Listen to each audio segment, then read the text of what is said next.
세상을 바꾼 과학, 세상을 바꿀 기술을 알아보는 테코노미 시간입니다. 과학동화에 이창욱 기자 나왔습니다.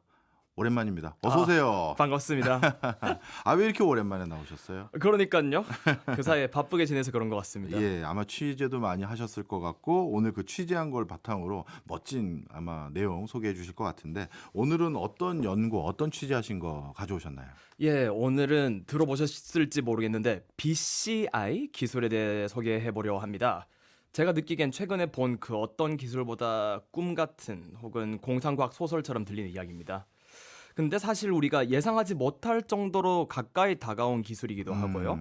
그래서 알아두시면은 어쩌면 앞으로 한 10년, 20년 동안의 변화에 대처하기 더 쉬울지도 모르겠다 싶어서 테코노미에 딱 어울리는 소재라고 생각해서 가져와 봤습니다. 죄송한데 그렇게 세상을 바꿀 기술인데 BCI가 뭔지 모릅니다. 무슨 기술이에요?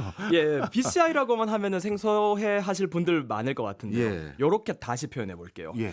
페이팔과 테슬라와 스페이스X를 이끌어온 사업가 일론 머스크가 만든 또 다른 회사 뉴럴링크에서 연구하는 기술. 이러면 뭔가 떠오르는 게 있지 않으십니까? 제가 좀 겁내하는 기술입니다. 뭐 뇌에다가 뭐 심는다는 그거죠? 맞습니다.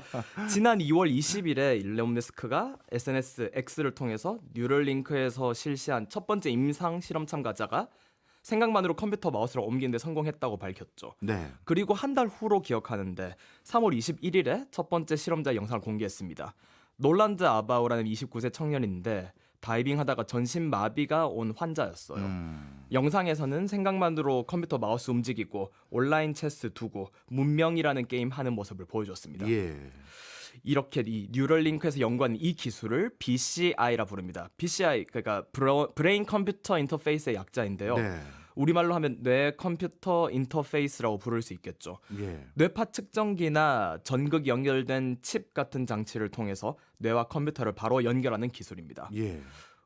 쉽게 설명하면은 저희가 컴퓨터 쓰려면은 이제 키보드나 마우스 같은 입력 장치라고 하죠. 네. 써야 되잖아요. 그런데 BCI는 이제 키보드, 마우스 같은 입력 장치 거치지 않고 입력 신호를 뇌에서 바로 컴퓨터로 쏴주겠다. 요 컨셉인 거죠. 네. 이제 BCI가 아마 저뿐만 아니라 많은 청취자분들도 뭐 말하는지 이제 알겠네라고 생각하실 것 같은데요. 그런데 어떤 기술인지는 알았지만 이게 어떻게 작동하는지 그 원리도 궁금해요. 어떻게 뇌로 생각만 하면 그게 작동으로 이어지죠? 자, 기본적인 원리, 우리의 뇌 활동을 읽는 겁니다. 근데 예. 뇌 활동이 전기 신호예요. 예. 자, 지금 박정호 교수님을 예로 들어볼게요. 박정호 교수님 지금 저를 본다, 대본을 본다고 하면은 네. 이제 눈의 망막에 있는 시세포가 전기 신호, 신경 전기 신호를 만들어서 그 전기 신호가 시신경을 통해 뇌로 흘러 들어갑니다. 예. 그럼 보통은 이제 대뇌 뒤쪽 여기 뒤통수에 있는 시각 정보 처리를 담당하는 영역, 시각 피질이라고 합니다. 여기에 있는 신경세포들 뉴런들이 신호를 받아서 처리를 합니다. 그리고 처리된 걸 다른 곳으로 보냅니다. 그런 식으로 왔다 갔다 하면서 그 시각 정보를 처리하고 그러면 박정호 교수님이 마침내 내가 지금 테코노미 대본을 읽고 있구나 이렇게 이해하게 된다는 거죠. 네. 이때 중요한 게 뇌의 신경세포들이 서로 대화하는 수단이 전기 신호라는 거예요. 예. 그래서 이 전기 신호를 뇌파라고 부르는데요. 바깥에서 이 전기 신호 흘러나온 거를 받았을 때 예. 이 뇌파를 측정해서 분석하면 뇌 활동을 가장 직접적이고 명확하게 읽어낼 수 있습니다. 그러니까 이제 저 컴퓨터를 켜라 이런 지시사항을 뇌파로 분석해서 읽어낼 수 있으면 생각만으로 컴퓨터를 켜는 일이 가능해지겠죠. 여기 써놓지는 않았는데 이게 쉽지는 않습니다. 예. 이게 뇌파 데이터가 이제 진짜 컴퓨터를 키라는 신호인지 네. 등 긁고 싶다 네. 혹은 저녁에 라면 먹고 싶다인지 사실 여러 가지 생각을 하잖아요. 예. 그래서 최근에 AI랑 기계학습 이쪽이 많이 발전을 하면서 뇌파 빅데이터를 분류하는 시스템이 많이 발전해서 최근 BCI 연구에 크게 도움이 됐다 이런 이야기도 합니다. 하긴 우리 인간이 동시다발적으로 여러 가지 생각을 한꺼번에 하는데 예. 그중에서 특히 내가 원했던 그 동작이 그 전파 중에서 전기 신호 중에서 뭔지 추출하는 게 굉장히 정교해야 될 것 같은데 그쵸. 이것도 빅데이터 분석, 인공지능 분석이 도와주고 있었군요. 예. 이제 이해가 됐습니다. 어찌 보면 우리의 행동이라는 게 뇌에서 어떤 전기적인 자극으로 그 행동이 이어질 수 있는 신호, 시그널을 주는 건데 그걸 똑같이만 만들어주면 그럼 그 신호가 이루어진다. 그 얘기인 거랑 똑같은 거네요. 이렇게 이야기를 하면은 앞으로도 편할 것 같아요. 예. 그러니까 뇌에서 일어나는 일들을 이제 옆집에서 누가 떠든다고 생각하는 거예요. 그러고 이제 그거를 이제 과학자들이 이렇게 귀를 기울여서 한번 훔쳐 들어보겠다. 네. 그러면 이 사람이 무슨 생각을 하는지, 음. 라면 먹고 싶은지 뭐 이런 걸 알 수 있다는 거죠. 이해했습니다. 예. 자, 그러면 이런 연구는 언제부터 시작된 거예요? BCI 연구자들 사이에서는 이 BCI 기원을 1973년이라고 이야기합니다. 꽤 오래됐네요. 자크 비달, 당시 미국 로스앤젤레스 캘리포니아대 컴퓨터공학과 교수셨는데 컴퓨터와 뇌를 결합하는 시스템 이런 식으로 BCI 개념을 처음 제안했습니다. 아, 칼텍에서 처음 개발한 거군요. 예. 그러니까 51년 전이니까 반세기 더 지났죠? 예. 한동안 많은 연구가 90년대 말 이럴 땐 진척되지가 않았는데 2000년대 초반부터 연구가 활기를 띠기 시작했어요. 예. 여기 이것도 안 써놨는데 진짜 재밌는 연구 많습니다. 뭐예요? 아, 재밌는 거 왜 안 써왔어요? 이거 넣을까 말까 하다가 이게 예를 들어서 시각 피질의 뇌파만 측정해서 예. 고양이가 뭘 보는지 사람이 뭘 보는지 파악한 그런 연구가 있습니다. 그리고 제가 진짜 좋아하는 연구 작년 8월에 나왔는데요. 예. 실험자한테 노래를 들려주고 동시에 뇌파를 측정합니다. 그리고 그 뇌파 데이터만 뽑아서 다시 노래를 만든 연구가 있어요. 예. 그래서 실제로 듣고 있던 노래를 비슷하게 복원하는 데도 성공했습니다. 예. 돌아가서 이제 이 BCI의 중요한 연구는 2002년에 있는데 존 도너휴 미국 브라운대 신경과학과 교수 연구팀이 네. 처음으로 원숭이 두뇌 BCI 장치 달아서 마우스 커서 움직이는데 성공을 합니다. 그리고 이 팀이 3년 후인 2005년에는 사지마비 환자의 뇌에 칩을 삽입해서 또 마우스 커서를 움직이는 데도 성공을 했습니다. 네, 맞아요. 제가 기억이 나는데 이렇게 뇌에다가 아니면 뇌 신호를 이해해서 뭔가를 움직이는 그거를 일론 머스크가 처음 한 것 같지가 않은 게 우리나라의 대구에 있는 뇌과학 연구소에서도 뭔가 헤드기어를 끼고 드론 움직이는 걸 생각만으로 드론을 띄웠다가 덤블링도 하고 그런 걸 제가 어느 박람회에서 본 게 있거든요. 예. 많이 이전에 연구가 있었던 거죠. 맞습니다. 그 키스트에서도 비슷한 연구를 하기도 했었고요. 그러니까 뉴럴링크라는 회사가 이제 일론 머스크가 2016년에 설립했습니다. 예. 그리고 뉴럴링크에서 원숭이가 생각만으로 게임하는 영상 공개한 게 2021년이었고요. 네. 그러니까 사실 이제 네이처 같은 데 실린 국제학술지 네이처에 실린 뉴스에서 일론 머스크에 대한 반론이 제기된 적도 있어요. 20년 전에 이미 다 성공적으로 했는데 왜 지금 새로운 것처럼 과장해서 발표하냐 이런 겁니다. 그리고 BCI 연구자 일각에서도 뉴럴링크를 향해서 몇 가지 비판을 하고 있습니다. 그 중에 하나가 연구 성과를 제대로 공개하지 않는다는 거예요. 그러니까 실제로 찾아보면은 뉴럴링크 관련 정보가 별로 없습니다. 예. 연구원 인터뷰 이런 것도 본 기억이 없는 것 같고요. 음. 그래서 보도 내용도 보면은 이제 연구가 발표가 됐다라기보다는 X에 일론 머스크가 무슨 이야기를 했다더라, 영상을 올렸더라 이런 식이죠. 예. 그렇게 폐쇄적이니까 이제 뉴럴링크가 뭐 예전에 이런 이야기도 있었죠. 원숭이 대상 실험을 했는데 원숭이를 수백 마리가 죽었다 이런 식의 이야기도 있었고 예. 비판이 그런 식으로 나오는 게 이해가 됩니다. 네. 우리가 사실 신체를 다루는 연구 성과라는 게 워낙 오랜 시간이 걸린다라는 게 우리의 상식이다 보니까 예전에 우리나라에서도 뭐 줄기세포 연구에 대해서 전 국민이 공분했던 사기도 한번 있었지 않습니까? 예. 이거 자칫 잘못하면 모르겠습니다. 이게 제가 너무 과한 평가인지 모르겠습니다만 일론 머스크의 뉴럴링크 이거 뻥 아니에요? 사실 저도 예. 취재하기 전에 그렇게 생각을 했었어요. 예. 그런데 우리나라 여러 BCI 연구자분들 만나 보니까 예. 그분들이 뉴럴링크를 엄청 호평하시더라고요. 오. BCI 분야에 지금 일론 머스크가 새바람을 불어넣고 있다 이렇게 이야기를 하시는데 지금부터 그 두 가지 긍정적인 방향을 설명드리도록 하겠습니다. 그래요? 알겠습니다. 그러면 뉴럴링크의 긍정적인 영향 첫 번째는 뭔가요? 우선 뉴럴링크가 만든 하드웨어입니다. 예. 뇌 신호를 받으려면 아까 전에 머리에 신호를 받는 장치를 장착해야 된다 이런 이야기를 드렸었잖아요. 네. 일론 머스크가 만든 장치가 근데 혁신적이라는 거예요. 제가 질문을 드려보겠습니다. 뇌파 신호를 받아야 된다고 했는데 뇌파를 관측하려면 교수님은 어떻게 하면 좋을 것 같습니까? 뇌파니까 제가 그래서 걱정한다는 게 두개골을 열어서 뇌에다가 뭐 칩을 박아야 되는 거 아니에요? 맞습니다. 그 여러 가지가 있는데 예. 차례로 설명을 드릴게요. 예. BCI 연구자들은 뇌파를 받는 방법을 지금 한 3가지 정도로 크게 분류를 하고 있어요. 예. 첫째는 칼을 대지 않는 비침습 non-invasive 방법입니다. 예. 그러니까 직접 두피에다가 전극 같은 거 부착해서 이제 전류를 측정한다는 거죠. 장점은 역시 안 아프다, 예. 피를 안 본다 이거고요. 예. 단점은 뭘까요? 아마 잘 잡히지가 않겠죠. 그렇습니다. 뇌에서 이제 심지어 두개골 바깥에서 뇌파를 측정해야 되니까 예. 정확도가 떨어집니다. 아까 집 이야기 했었잖아요. 옆집에서 밥 먹으면서 떠드는 이야기를 듣고 싶은데 이제 담 너머에서 우리 집에서 이렇게 아. 들으려 하는 거 비슷하다 생각을 하시면 되겠습니다. 예. 그리고 수술을 안 한다 뿐이지 실제로 그렇게 간편하지도 않아요. 제가 지난달에 카이스트에서 뇌파 측정 실험하는 거에 참가를 했었거든요. 예. 그래서 거기 가서 뇌파를 측정하는데 우선 앉아서 두피에다가 전류가 잘 통하는 젤리를 바릅니다. 젤을 바릅니다. 젤을 바르고요. 쫙 바르고 예. 젤 바르고 측정기 장착하고 테스트하고 그럼 40분이 걸려요. 예. 그러고 끝난 다음엔 다 씻어내야 됩니다. 그래서 실험실에 아예 세면대, 샴푸, 수건 다 있더라고요. 이렇게 부정확하니까 이제 비침습적 BCI 장치로는 정확하게 물체 움직이기가 쉽지가 않아요. 그래서 다른 두 가지 방법이 침습적 방법입니다. 이 침습적이 제가 그렇게 걱정하는 수술해가지고 기계를 제 몸에 부착하는 그거 아니에요? 맞습니다. 이제 수술로 두개골 열고 아이고. 직접 대뇌 보철물, 임플란트라고 하죠. 예. 삽입해서 뇌파를 측정하는 거예요. 여기 두 가지 방법이 있는데 대뇌 피질이라고 부르는 그냥 표면에다 살짝 얹어놓는 방법이 있는 거죠. 그러니까 옆집 문 앞에 귀를 아. 대고 듣는. 그다음에 아예 진짜 뾰족한 전극을 뇌에 박을 수도 있습니다. 네. 그러면 이제 옆집 들어가서 대놓고 이야기를 듣는다. 이렇게 이야기를 할 수 있을 것 같은데 요게 가장 정확도는 높겠죠? 그렇겠죠. 대뇌 표면에서만 되면 사실 2차원 신호인 건데 예. 전극 심으면 이제 뇌 안쪽 어느 부위에서 나오는지 알 수 있으니까 3차원이니까요. 예. 그러면 이건 정확도가 높기 때문에 뭔가 지시하는 내용을 아주 구체화할 수도 있나요? 예, 그렇습니다.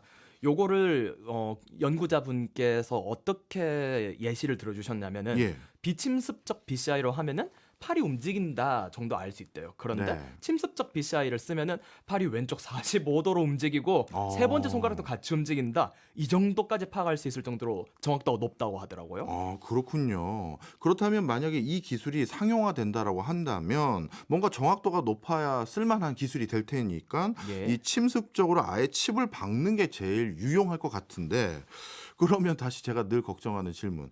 이거 안 아플까요? 아, 단점 당연히 아프겠죠. 예.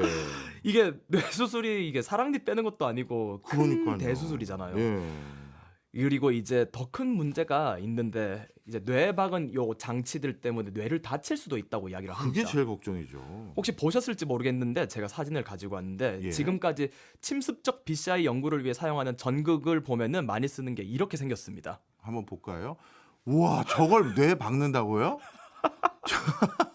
저거는 저게 박히는지도 걱정이지만 저거 거의 흉기 아닙니까? 아, 그 뒤쪽에 사진이 더 있는데 사실 조금 작기는 하거든요. 예. 여튼 이게 되게 흉악하게 생기긴 했어요. 라디오로 듣는 분들을 배려해서 설명을 드리면 예. 마치 우리 그냥 머리빗 있지 않습니까? 그 머리빗을 한 50분의 1로 축소한 듯한 정도의 작은 머리빗, 그러니까 촘촘히 핀이 박혀 있는 그런 걸 머리에 박는다고 하는데 저거 사고 날 것 같은데. 어떻게 보면 이제 앞정 50개짜리 그러니까요. 해놓은 이 흉악하게 생기긴 했죠. 그래서 이제 저런 전극을 이제 꽂다가 만약 뇌혈관 미세한 걸 건드린다 이러면 네. 바로 뇌출혈로 이어질 수 있고요. 그래서 음. 상당히 수술 자체가 위험하죠. 예. 그리고 더 중요한 게 수술 이후인데 저 아까 전극이 단단한 금속이었잖아요. 예. 근데 대뇌는 강도가 한 두부 정도입니다. 아. 그러니까 두부에 금속 바늘을 꽂은 거예요. 근데 두부를 이제 살면서 조금씩 흔든다고 생각을 해볼게요. 그럼 그렇죠. 두부가 어떻게 될까요? 그러면 계속 두부가 어떻게 보면 약간 표현이 너무 그런데요. 썰리는 듯하게 벌어질 거 아니겠습니까? 그 박아놓은 게. 예, 맞습니다. 이제 전극에 비해서 대뇌가 두부 정도로 약하니까 수술 이후에 뇌 손상이 진행될 수 있다는 거예요. 이제 저희가 넘어져서 무릎에 상처가 나거나 하면은 면역 세포들이 모여들어서 딱지 만들고 예. 피가 굳고 이러잖아요. 예. 상처가 회복되면서. 근데 뇌에서도 이제 전극 주변에서 상처가 생기면은 면역 세포가 모여서 회복 반응 일으키고 그렇게 조직이 두꺼워지고 이러면서 이제 뇌파 측정이 오히려 어려워집니다. 그러니까 금속 전극이 뇌 손상도 일으키고 뇌파 강도까지 나중에는 잘 그 측정하기가 힘들다는 거예요. 네. 근데 여기서 일론 머스크의 뉴럴링크가 등장합니다. 그럼 뉴럴링크는 방금 말씀 주셨던 그런 단점이 있음에도 불구하고 지금 시도하는 게 침습적으로 뇌에 저런 걸 박는 걸 지금 추진하고 있는 것 같은데 예. 그 뉴럴링크에서는 그걸 어떻게 해결했다는 거죠? 뉴럴링크 같은 경우에는 이 침습적 장비를 심는 거를 아주 간소화하겠다라고 예. 이야기를 합니다. 거의 시술이라고 표현을 하는데 예. 2019년에 일론 머스크가 그 뉴럴링크 연구팀이랑 발표한 논문이 있어요. 예. 거기에 BCI 장치에 대한 설명이 나옵니다. N1이라고 지금은 임플란트 칩을 부르는데 지름 23cm, 높이 8mm 정도의 동전만한 크기예요. 예. 그리고 두개골 아래 이식할 수 있어서 바깥에서 보이지도 않습니다. 네. 지금 저기 나오는 저렇게 생긴 거거든요. 제가 생각한 것보다 굉장히 큽니다. 저는 엄청나게 정교한 뭐 나노 기술 정도로 해서 육안으로도 아. 보이지 않을 정도로 작게 만들어 넣겠다 할 줄 알았더니 저거 거의 500원짜리 동전인데요. 그런데 저게 다 뇌 속으로 들어가는 게 아니라는 거예요. 아. 저 아까 전에 보셨으면 아래 실 같은 것들이 달려 있었잖아요. 네. 그러니까 머스크는 뇌에 박는 전극을 그 뾰족한 금속 바늘 대신에 실로 만들었다. 이렇게 표현을 합니다. 네. 그래서 진짜 스레드라고 부르는데 실 64가닥에다가 이제 1024개 전극을 부착한 거예요. 네. 그다음에 뇌 시술할 때는 바느질 기계 비슷한 로봇으로 혈관 피해서 전극을 진짜 한 가닥씩 심어요. 야, 예. 하여튼 저기 뭐. 보이시나요? 아, 지금 저거예요? 진짜 바느질로 진짜 바느질 재봉틀 같이 생겼네. 아니, 재봉틀로 뇌에다가 그 실을 다 심는 작업을 하겠다. 예. 일론 머스크답습니다. 그래서 뇌가 다칠 우려가 결국에는 크게 적어집니다. 그러니까 저런 임플란트 장치를 쓰면 정보, 뇌파 받는 정보도 훨씬 고품질로 얻을 수 있고 다치는 부작용도 적을 거다. 연구자들이 이렇게 이야기를 하고 있습니다. 그렇군요. 아까 철심 같은 앞핀을 박는 것보다는 실이니까 뭔가 유연하게 흔들려도 대응할 수 있으니까 좀 낮은 것 같아 보이긴 하는데 진짜 일론 머스크가 이 BCI 이 부분에 혁신을 일으키고 있군요. 그래서 교수님 한 분이 아이폰에 비유를 하시더라고요. 예. 아이폰이 막 완전 새로운 기술은 아닌데 이제 이미 나와 있던 여러 가지 기술을 잘 묶어내서 혁신적인 상품으로 만든 것 아니냐. 네. 마찬가지로 뉴럴링크에서 만든 지금 N1 칩도 기존에 다 기술이 있긴 했는데 이걸 다 섞어서 혁신적으로 만들었다. 이렇게 이야기를 하시더라고요. 그렇군요. 그러면 기존에 있는 기술을 묶은 게 그게 뭔가요? 그 아까 전에 이야기했던 그 플렉시블한 그 부드러운 실이라던가 조그맣게 만드는 기술이라던가 이런 거죠. 아, 그렇군요. 그런 것들이 뭉쳐서 이렇게 된 거군요. 자, 그렇다면 이 BCI 이게 앞으로 이렇게 사람들이 지금 계속 연구하고 관심을 갖는 이유들이 있을 텐데 이게 이렇게 뜨겁게 만든 이유가 뭐라고 우리가 정리를 해보면 좋을까요? 우선은 요게 두 번째 그 연구자들이 이야기하는 일론 머스크의 두 번째 혁신이라고 이야기를 하는데 두 번째 장점이라고 이야기하는데 이제 사실 BCI라는 표현을 이제 뉴럴링크 나오기 전에 사람들이 못 들어본 분들이 많잖아요. 근데 이제 일론 머스크가 이제 언론 플레이를 하면서 뉴럴링크 BCI라는 분야가 많이 알려졌다 이 이야기입니다. 뉴럴링크가 생기면서 BCI 사업 전반 투자도 늘어나고 경쟁 기업들도 이제 많이 생기고 있고요. 네. 제가 봐도 최근에 이 분야 연구가 진짜 뜨겁고 재밌는 게 많거든요. 그러니까 정리하자면 일종의 이런 거네요. 일론 머스크가 유망한 하나의 과학기술 분야를 홍보하는데 앞장서는 계기를 만들었고 그것 때문에 BCI 분야에 많은 투자가 이루어지고 있는 게 그 사람이 지금 기여한 가장 큰 요인이다. 이렇게 봐도 될까요? 예, 좋을 것 같습니다. 네. 그러면 일론 머스크는 지금 전기차뿐만 아니라 우주 비행 그다음에 유럴 링크까지 정말 다양한 분야에서 이렇게 투자를 하고 있는데 그렇다면 이런 기술들이 앞으로 어떻게 우리의 앞날을 바꿀지 저희 광고 듣고 2부에서 다시 한번 얘기 나눠보시죠. 예. 지금까지 1부에서는요. BCI 기술이 뭔지 어떻게 쓰는 기술인지 어떻게 우리에게 적용될 수 있는 기술인지를 쭉 저희가 유럴링크라는 회사가 하고 있는 방식을 바탕으로 한번 이야기를 나눠봤는데요. 자, 기자님, 이제 BCI 기술이 뭔지 저희가 제대로 이해했습니다. 그렇다면 조금 더 생활에 와닿게 한번 예를 들어주세요. 이 기술이 실제 생활에는 앞으로 어떻게 적용될까요? 그렇죠. 제가 지금까지 약간 알맹이가 없이 이야기를 한 것 같은데 이제부터 BCI 기술 활용에 대해서 이야기를 좀 해보겠습니다. 네. 보면은 아마 현재 근미래, 먼미래 한 세 단계 정도로 나눠서 생각을 해볼 수 있을 것 같아요. 그런 이야기 들어보셨었죠. 그 일론 머스크가 자기는 AI와 그런 AI를 위협으로 느끼고 있고 그래서 인간이 초지능이 돼서 그걸 AI 위협을 막아야 된다. 네, 들었습니다. 그러려면은 칩을 박아야 된다. 뭐 이런 예. 이야기를 하잖아요. 이게 되는지가 사실 제가 이 기사를 쓴 동력 중에 하나였는데 우선은 지금 당장 이제 생각만으로 컴퓨터를 움직이는 BCI 기술이면 네. 교수님이라면 어떤 분야에 적용이 될 것 같습니까? 저는 사실 논문이나 보고서 또는 책 읽을 때 이게 좀 편해질 것 같아요. 뭔가 아. 검색을 제가 생각만 하면 해주고 그걸 어떻게 보면 머릿속에 대신 읽어줄 수도 있는 거잖아요. 예, 예. 예. 그런데 지금 박정원 교수님 어쨌든 본인이 원하시면 읽으실 수 있잖아요. 있죠, 있죠. 근데 실제로 몸이 안 좋아서 본인이 읽을 수 없는 분들도 있죠. 아, 그럼요. 몸이 거동이 불편한 예. 장애를 가지고 계시다거나 첫 번째로 BCI 기술이 활용될 분야, 이미 활용되고 있는 분야는 의학 쪽이라고 알려져 있습니다. 아, 그렇겠네요. 실제로 뉴럴링크도 그 자기네 연구를 상용화할 때 이제 그 시각 관련된 쪽으로 장애인을 돕겠다 이런 쪽으로 기술 연구를 하겠다 이런 이야기도 했었고요. 의학에서도 제가 나름대로 정리한 바로는 두 가지 방향으로 크게 지금 얘기를 할 수 있을 것 같아요. 예. 우선은 움직임이 제한되는 마비 환자들의 움직임을 돕는 방향, 다음으로 이제 환자들의 의사소통을 돕는 방향, 이렇게 두 가지 있을 것 같아요. 네, 움직임을 돕는다. 이거부터 먼저 얘기 한번 해주세요. 예, 작년에 재밌는 연구가 많이 나왔는데 요게 작년 5월에 스위스 로잔공대 그레고아르 쿠르틴 생명과학과 교수팀이 네이처에 발표한 연구입니다. 말 그대로 하반신 마비 환자를 걷게 만들었습니다. 네. 이 국내외 언론에서 사실 많이 다뤘었는데 실제로 발표한 사진과 영상 자료를 보면 놀랍습니다.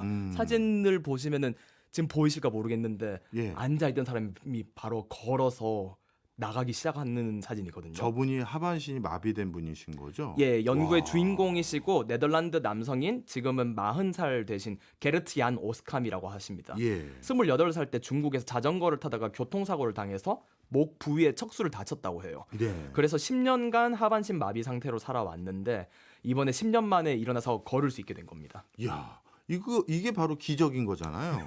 이런 기적이 BCI 기술 때문에 가능하다는 거잖아요. 예.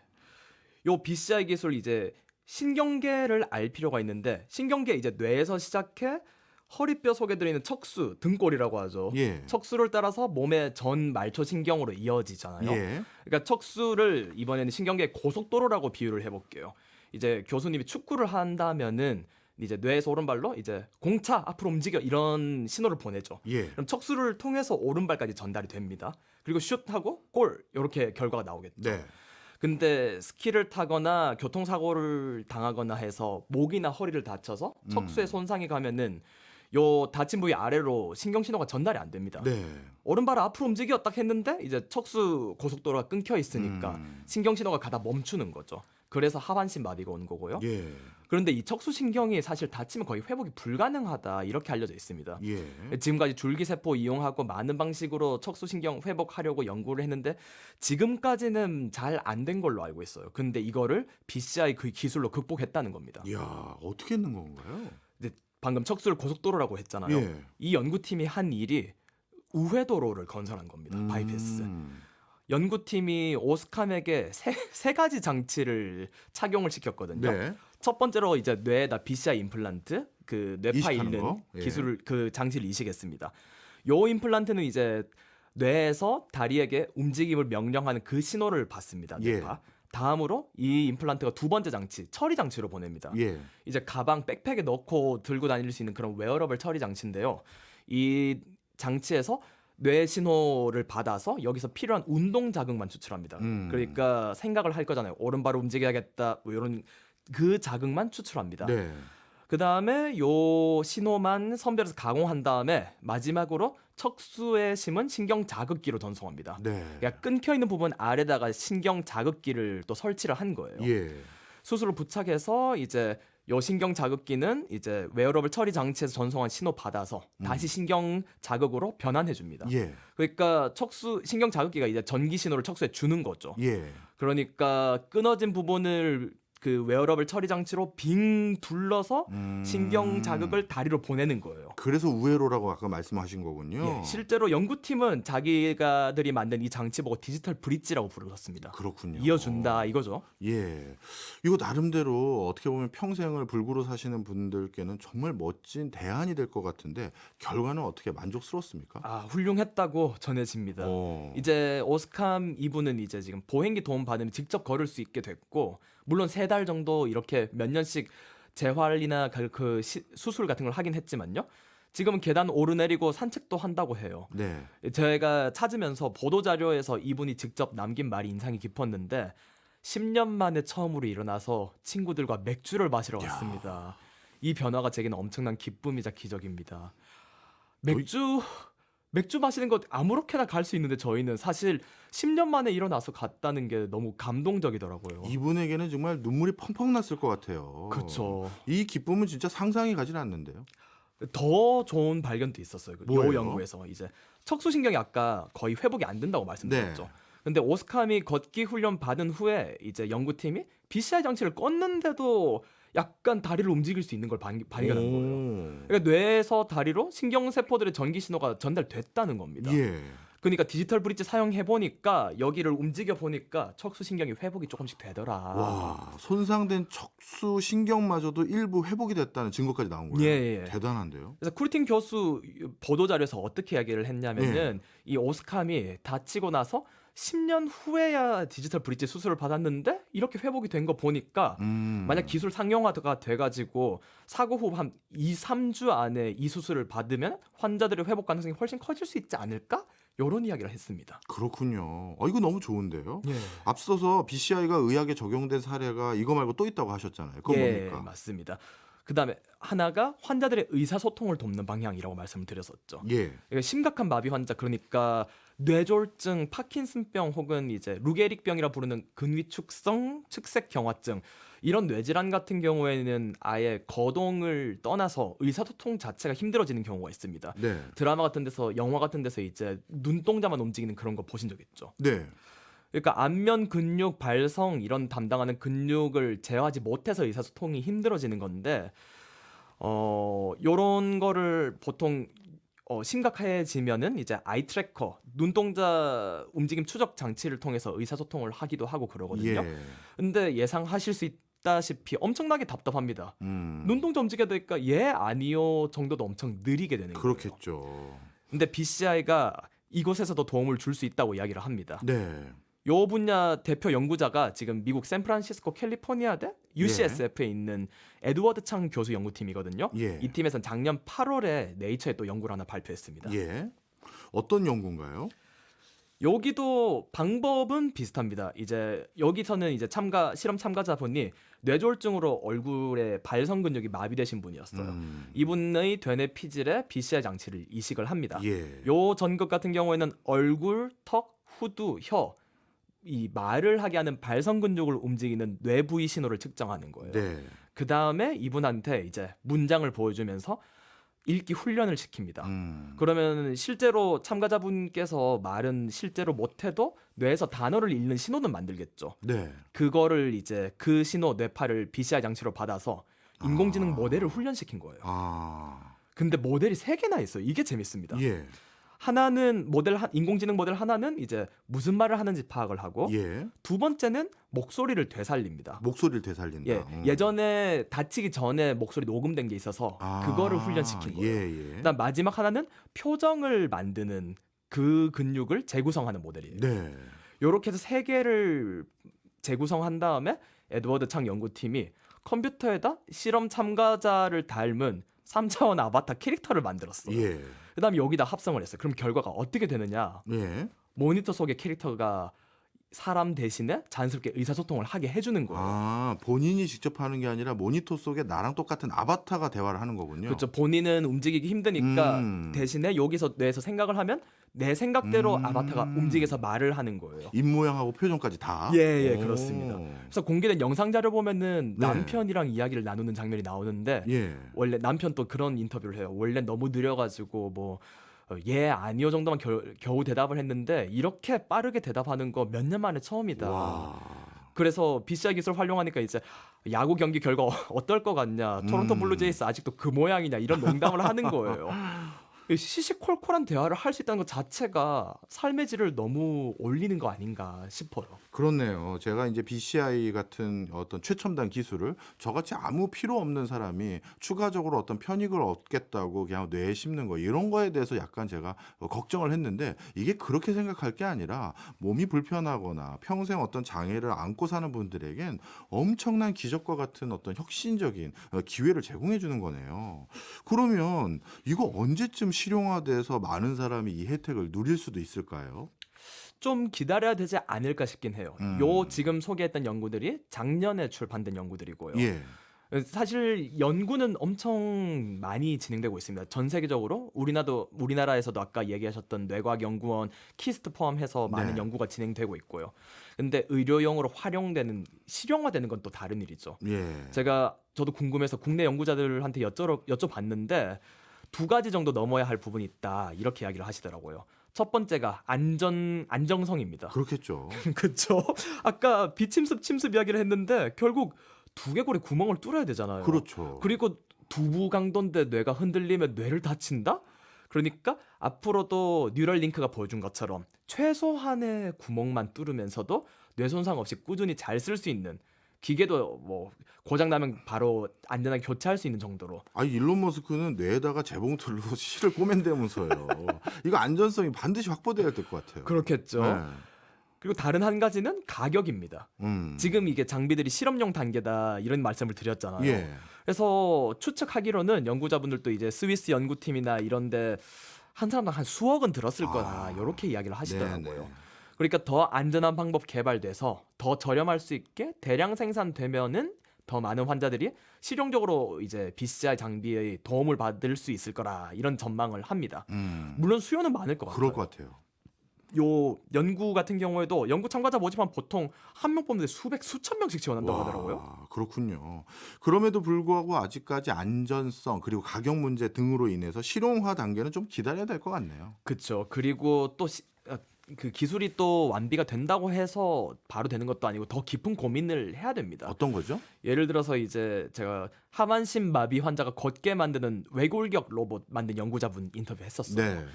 그러니까 우리가 겉으로 봤을 때는 외골격 로봇 윙윙 하면서 움직이면서 사람이 자연스럽게 걷는 것처럼 보이잖아요. 근데 실제로 하반신 마비가 되신 착용자 인터뷰를 해보면은 저희가 생각한 느낌이 안 난다고 합니다. 예. 마비 환자 하반신 감각이 없으니까 음. 양반다리 하고 서 있는 느낌이다 이런 이야기를 하신대요. 아. 그러니까 사용자를 중심으로 해서 이제 기술을 잘 다듬는 그런 해안이 필요하다 이렇게 말할 수 있겠습니다. 결국 그걸 쓰다 보면 진짜 그런 부분까지 다 고려를 해야겠군요. 자, 그런데 앞부분에 일론 머스크가 사실 이런 예시를 들어줬으면 제가 BCI 분야에 대해서 큰 선입견이 없었을 텐데 뭐 전신마비한 분들이라든가 뭐 전신마비 당한 분들이라든가 이런 분들을 위한 대안이 될 수 있습니다 하면 관심과 애정을 가지고 이 기술을 쳐다봤을 텐데 일론 머스크가 무슨 얘기하는지 아시잖아요. 초인류 뭔가 인공지능과 싸움에서 우리가 이기려면 우리가 남다른 재능을 가진 인류가 되려면 이런 걸 머리에 심어야 된다. 그 얘기를 해가지고 제가 선입견이 있었는데 예, 그 질문도 한번 해보고 싶어요. 이 알겠습니다. 초인류는 그럼 가능한 건가? 예를 들어서 우리 영화 매트릭스인가요? 예. 거기 보면 자고 일어나면 외국어를 많이 배워놓고 심지어 무술도 배우고 그게 가능한 겁니까?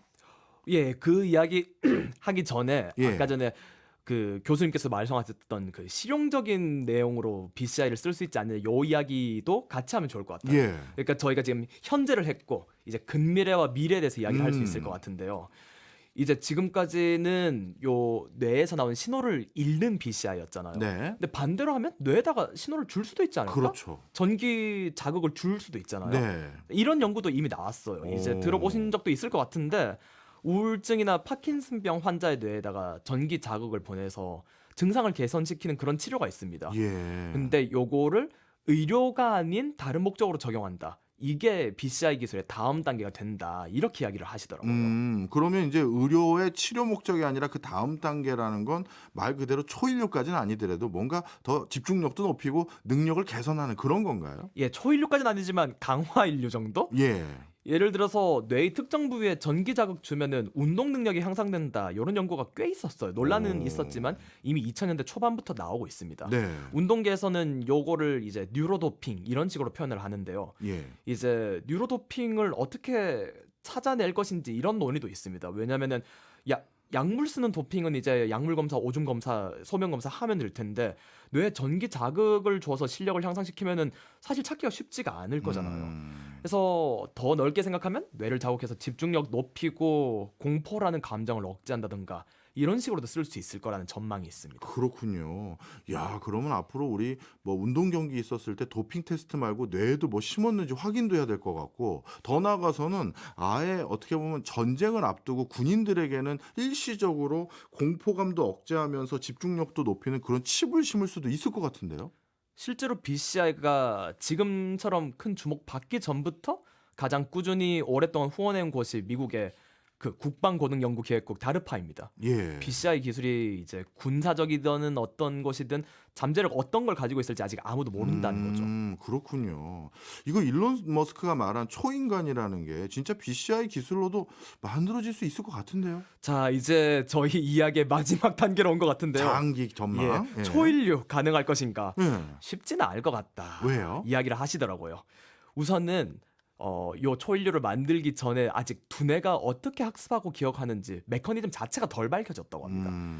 그래서 제가 연구자님께 아까 전처럼 축구를 예를 들었거든요. 예. 막 제가 메시처럼 축구하기 버전 5 뭐 이런 걸 다운받아서 오늘 저녁에 축구 메시처럼 할 수 있을까요? 이렇게 이야기를 물었어요. 예. 근데 우선 학습과 기억 메커니즘 자체가 덜 밝혀졌다. 음. 그래서 기억을 뇌 자극이나 해서 기억을 어떻게 전달해야 될지도 모른다는 거죠. 네. 학습과 기억 메커니즘 밝히는 데는 한 10년 걸릴 것 같다? 이렇게 이야기를 해주셨고요. 그리고 만약 밝혀졌다고 해도 두 번째로 네. 기억은 사실 뇌의 한 부위에만 저장되는 게 아니잖아요. 그렇죠. 축구라는 게 이제 공을 찬다 요거만 이루어지는 게 아니고 어디까지 달려갈지 이제 누구한테 패스할지 전략 전술을 어떻게 짤지 뭐 포메이션 이런 것들 다 감각이 있어야 되는데 그렇죠. 그럼 뇌의 여러 부위를 다양하게 쓴다는 겁니다. 음. 그러면은 뭐 운동 기억 일부는 손에 저장될 거고 판단력 뭐 이런 건 또 다른 부위에 저장이 될 거고요. 예. 그래서 메시처럼 축구하기 버전 2, 음바페처럼 골 넣기 버전 3, 뭐 이렇게 제가 상상하는 것처럼 쉽게 기억 업로드하고 다운로드하는 거는 아직 한참 멀었을 것이다. 이렇게 결론을 내리시더라고요. 그렇군요. 그런데 이게 얘를 축구로 두셨기 때문에 축구라는 것은 순간적으로 판단하기보다는 동물적인 감각으로 하기도 하잖아요. 예. 근데 그게 아니라 예를 들어서 제가 오늘은 내가 스페인어를 좀 배우고 싶다라고 생각을 했다라고 하면 그러면 스페인어를 배우는 어떤 그 칩을 하나 박아서 아니면 그걸 박아 놓으면 그냥 그때그때마다 스페인어를 구사할 수 있는 정도 이 정도는 할 수 있지 않을까요? 우선 아까 말씀드렸던 것처럼 기억의 메커니즘 자체가 밝혀지려면 최소 10년은 걸릴 것 같다 이야기를 했고요. 그럼 10년 추가 그리고 언어도 사실 저희가 이제 뇌의 부위마다 완전히 갈라져 있다고 생각을 하지만 예. 조금씩 다르긴 합니다. 뇌에서 뭐 언어를 관장하는 부위가 있다고 하지만 예. 좌뇌와 우뇌 조금 다르고 다른 부분도 다 연합을 해서 하는 거거든요. 그래서 생각보다 훨씬 복잡하다는 복잡하. 이야기를 합니다. 그렇군요. 어찌 보면 일론 머스크가 말한 그 초인류까지는 아니더라도 지금 당장 이 BCI 기술을 활용해서 큰 도움을 줄 수 있는 사람들은 많이 있다 이런 생각은 드네요. 맞습니다. 알겠습니다. 오늘 처음 BCI 제가 굉장히 부정적으로 생각했다가 그래도 이런 기술도 개발해 놓으면 쓸데 많다 이런 생각은 드네요. 오늘도 덕분에 아주 취재를 탄탄히 하신 것 같습니다. 정말 제대로 기술 하나 또 배웠습니다. 오늘도 고맙습니다. 다음에 뵙겠습니다.